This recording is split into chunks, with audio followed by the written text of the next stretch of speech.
नमस्कार मित्रांनो, शब्दस्पर्श चॅनलवर नम्रता लिखित नेहा एक रहस्यमय कथा आपण ऐकतो आहोत. चला तर पुढील भाग ऐकूया. भाग 4. स्वप्नील फोनवर बोलून रूममध्ये आला.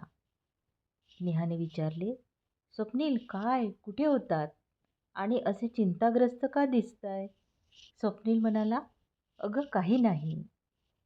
नेहा म्हणाली, बघा माझ्यापासून काही लपवून ठेवू शकत नाही बरं का तुम्ही. नंतर सांगतो. आता खूप थकलो ग. चल आराम करूया. मी केव्हाची वाट बघते आहे तुमच्याकरिता. चला आराम करा. दुपारची वेळ होती. थोडा आराम तर हवाच होता. प्रवासाचा थकवा जाणवत होता. वामकुक्षी घेतली तर सगळा थकवा निघेल. तिघही म्हणजे बाळाला घेऊन झोपी गेले. घरातील सगळीच माणसं झोपली होती प्रवासाच्या थकव्यामुळे. संध्याकाळ झाली होती. कल्पनाताई, वसुधाताई आणि सरी मस्त गप्पा आणि सोबत चहा आणि वेफर्स खात बसले होते गार्डनमध्ये. राजन आणि स्वप्नीलचे डॅडी टी व्हीवर सिनेमा बघत होते. त्यांचा चहा कधीचा पिऊन संपलासुद्धा होता. अजून स्वप्नील नेहा रूममधून खाली आले नव्हते. आई म्हणाली सरीला, अगं हे खाली का नाही उतरलेत? असू द्या ना ताई, आराम करत असते. तोच स्वप्नील नेहा बाळ झोपेतून उठले आणि बघतात तर मस्त सरी मावशी आणि आई मस्त मजेत खात आहेत आणि गप्पा मारत आहेत आणि मस्त हसत आहेत. नेहा खाली आली. तिने 2 कप चहा केला आणि बाळाकरिता ग्लासभर फूड मिल्क तयार केले आणि ती वर रूममध्ये घेऊन गेली. स्वप्नील पण उठून चहाची वाट बघत बसला होता. दोघांनीही चहा बिस्किटे घेतली. स्वप्नील बेडवर बसला होता आरामात, परंतु तो कुठल्या तरी तंद्रीत होता. नेहाने 2-3दा त्याच्याकडे बघितले, पण त्याचे लक्ष नव्हते. म्हणून तिने त्याच्या खांद्यावर हात ठेवला आणि म्हणाली, काय झालं स्वप्नील, सांगशील की नाही मला? अगं काही नाही ग. परत तो काही वेळेस तसाच स्तब्ध झाला. मग काही वेळाने तो म्हणाला, बरं नेहा मला सांग. ती म्हणाली, बोल ना. आणि ती त्याच्या बाजूला बसून प्रेमाने त्याचा हात हातात घेतला. पूर्वीच्या काळात इच्छाधारी नागिन असायच्या. स्त्रिया हवं तेव्हा नागिन बनायच्या. तसेच पुरुषसुद्धा इच्छाधारी नाग बनत होते. असे कथा कादंबरीमध्ये वाचले आपण.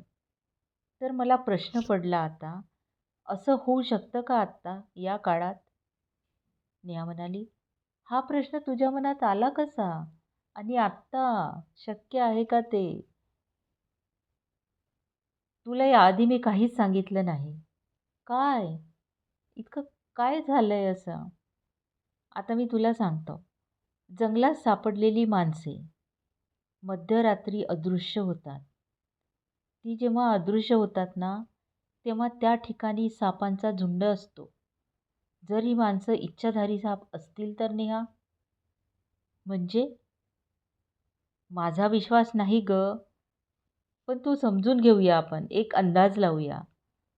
जर कोणी या सापांना मारले, तर ती माणसं मरतील ना?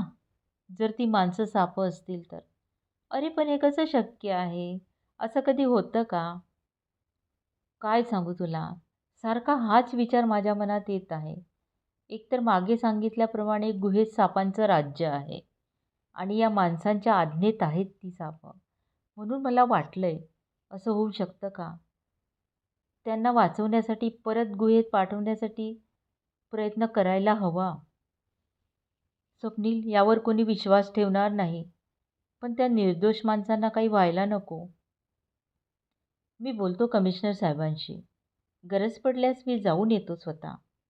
आणखी दुसरा मार्ग असेल तर त्यावर सुद्धा विचार करतोय. हो ना, त्यांना इथे माणसात राहायला आवडतं की नाही हे सुद्धा आपल्याला बघायला पाहिजे. एकदा त्यांची विचारपूस करून घेतली पाहिजे. वाटलं होतं आता आपण काही संबंध नाही या गोष्टीशी, पण असं होत नाही. पुन्हा पुन्हा कुठून ना कुठून काहीतरी समोर येत असतं ग. जीवनाचे चक्र फिरून परत आपल्याच दिशेला खुणावत असतात. स्वप्नील, तू जास्त विचार करू नकोस. गुहेतील माणसं सरकारकरिता खूप महत्त्वाची आहेत. त्यांना ते काहीच होऊ देणार नाही. खजान्यापर्यंत फक्त तेच घेऊन जाऊ शकतात. नाहीतर हा खजाना त्यांना मिळवता येणार नाही. कारण बघितलं ना, किती म्हणजे भयानक अशी ती गुहा आहे. या माणसांशिवाय काही पर्याय नाही. हो, तिथून सापांना बाहेर काढणे खूप अवघड आहे. आता काही काम प्रोसेसला आले असेल काय? परमिशन तर मागेच मिळाली होती. एक व्हिजिटसुद्धा करून यायला हवं. आणि दुसरी टीम जाणार होती. पण सर्वप्रथम या सापांना तिथून हलवणे हे जास्त महत्त्वाचे आहे. आणि म्हणूनच तो उशीर होतोय. मला पण त्या सापांच्याबद्दल खूप वाईट वाटतं रे. कुठे जातील ते? रक्षणकर्ते आहेत त्या वारसाचे. कित्येक वर्षापासून ते पिढ्यानपिढ्या रक्षण करत आहेत गुहेचं. नेहा खूप खोल विचारात बोलत होती. अगं, प्राणीच ते. इतकं का तुला वाईट वाटतं? त्यांच्याबद्दल का इतका विचार करतेस? आजूबाजूला जंगल आहे, जंगलात जातील ते.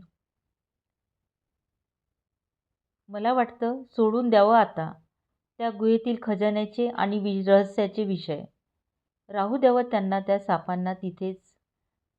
संपत्तीसाठी वेडा असतो माणूस नेहा. एकदा का समजले तर चोरापासून तर सरकारपर्यंत सगळेच त्या वास्तूच्या मागे लागलेले असतील. मग त्याकरिता कुणाचा जीव गेला काय? कुणाला काही फरक पडत नाही. तोच काही वेळात व्हॉट्सअपवर फोटोसहित मेसेज आला कमिशनर साहेबांचा. स्वप्नीलने नोटिफिकेशनमध्ये बघितले. स्वप्नील नेहाला म्हणाला, प्रवीण सरांचे मेसेजेस आहेत. प्रवीण कोण? अगं, कमिशनर साहेबांचं नाव प्रवीण आहे. तू कधीच त्यांना प्रवीण म्हणत नाहीस. त्याचं असं आहे ना, आधीपासून त्याला कमिशनरच बोलतोय.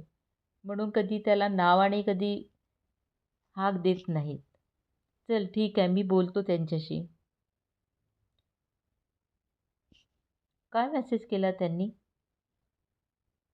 अच्छा, मी आधी मेसेजेस तुला सांगतो, नंतर मी त्यांना बोलेल कॉलवरती, नंतर बोलतो. स्वप्नील वाचू लागला. मला कल्पना आहे तुला खूप काळजी असेल. NGOमधून मला सगळा प्रकार समजला. आणि आनंदाची गोष्ट अशी आहे, बँगलोरला स्नेक पार्कमध्ये अशीच एक गुहा बनवण्यात आली. बाजूला 2 खोल्या बनवण्यात आल्या आहेत. तिथे या लोकांच्या राहण्याची व्यवस्था करण्यात आली आहे. त्यांना कोणत्याही प्रकारचा त्रास होणार नाही याकडे विशेष लक्ष देणार आम्ही स्वतः. आता तुला प्रश्न पडला असेल कसे नेणार त्यांना? तर ती व्यवस्था करण्यात आली आहे. ही माणसं सापांना बाहेर काढण्यासाठी मदत करतील. पुढचे जे काही ठरणार ते मी तुला सांगणार. स्वप्नील वाचून थोडा शांत बसला, पण लगेच त्याच्या मनात काहीतरी आले. नेहा, काय वाटतं तुला? हे काम सहज होणार काय? ही माणसंसुद्धा विरोध करू शकतात ना? नक्कीच ते विरोध करणार. राहू देत ना स्वप्नील, त्यांना गुहेतच राहू देत ना. अगं, पण करोडोचा खजाना कसा सोडतील? काही प्रेक्षणीय स्थळं बनवू शकतात तिथे. जंगल सफारीसारखं डेव्हलपमेंट करणार असतील तर ठीकच आहे. गावातील लोकांना रोजगार मिळेल, शाळा बनेल, भीतीने दूर गेलेले लोक आपल्या गावात परत येतील. आता या जंगली माणसाचे हे शेवटचे 8-10 जणं वाचलेले आहेत. पुढे काय होणार? बघूया कसा प्लॅन आखतात सर. आणि एक प्रयत्न करून बघणार ना, शेवट बघूया काय होते मग. मोबाईलवर मेसेज आला होता. प्रवीण कमिशनर साहेबांचा मेसेज परत. स्वप्नील, हे काळजीपूर्वक वाचून तुझे आणि नेहाचे विचार कळव. अर्जंट आहे. एक नेहा, कमिशनर साहेबांनी मेसेज पाठवला. मी तुला वाचून दाखवतोय. म्हणजे प्लॅन असा आहे की आधी टेकडीवर चढून तिथून आतमध्ये गुहेत पक्षी, प्राणी आणि राजन पडले होते. तिथे सिमेंटने त्या दगडावर प्लास्टर करण्यात येणार आहे. तिथे एक बोर्ड लावून तिथे डेंजर लिहिण्यात येईल आणि तिथे त्या जागेवर कुंपणाच्या सहाय्याने कव्हर करून ठेवण्यात येणार. त्याकरिता एक्सपर्ट काम करणार आहेत. दुसरा असा प्लॅन आहे, गावापासून तर सरळ गुहेपर्यंत जाण्यास सुरंगसारखा परंतु मोठा मजबूत मार्ग बनवण्यात आला. तिथे लाईट, पंखे, सर्वच आधुनिक मशिनरीचा टेक्नॉलॉजीच्या सहाय्याने योजना करण्यात येईल. 2 वे असा तो मार्ग बनवला आहे. त्यामधून 2 मोठ्या सामानांच्या ट्रक जातील अशी तयारी केली आहे. त्या मार्गावरची आवश्यक तेवढी झाडे तुटतील आणि पुढील कार्य करताना हिंस्त्र श्वापदांची भीती राहणार नाही. हा रस्ता सरळ गुहेत जाईल. सर्वप्रथम आपण बाहेर उभी असलेली बंद गाडीला वातानुकूल आणि हिरव्या झाडांनी युक्त अशी डिझाईन देण्यात आली. पाणी, खाण्याचे पदार्थ, किडे, घट्ट झुडुपे लावून बनवण्यात आले आहे. ट्रकला अगदी जंगल बनवण्यात आलं आहे आतून. एकदा का ते या ट्रकमध्ये आले, संपूर्ण साफ, तर बाकी कार्य आपली कुशल टीम चोखपणे करेल. परंतु हेच खूप कठीण आहे. या ट्रकमध्ये त्या सापांना आणायचं कसं? प्लॅनिंग तर छान केलीच आहे, पण आता किती सक्सेस होते हे बघणे महत्त्वाचे आहे. नंतरचा प्लॅनसुद्धा रेडी आहेच बरं का. कसा प्लॅन आहे? करेल काय वर्क? तुझ्या आणखी नेहाच्या डोक्यात काही कल्पना असतील तर नक्की सांग. इथे काम सुरू करणे फारच अवघड आहे. जाबाज कमांडो सुरक्षिततेकरिता ठेवण्यात आले. वर्कर फारच गरजू असल्यास इथे येण्यास तयार झाले आहेत. कठीण असेल तरी कठीण असेल तरी होणार, पूर्ण असा आमचा आत्मविश्वास आहे. पुढे काय होणार ते सांगता येणार नाही. कदाचित जीव पण जाऊ शकतो. शेवटी सापांच्या बिळात चाललोय बरं, मरण सोबत घेऊन. थँक्यू. तर मंडळी, आपणास ही कथा कशी वाटली आहे? रहस्यांनी भरलेली ही कथा. पुढे पुढे जसं जसं जाऊ आपण एक एक रहस्य उघडत जाणार. तर त्याकरिता आपण कथा बघत राहा, ऐकत राहा.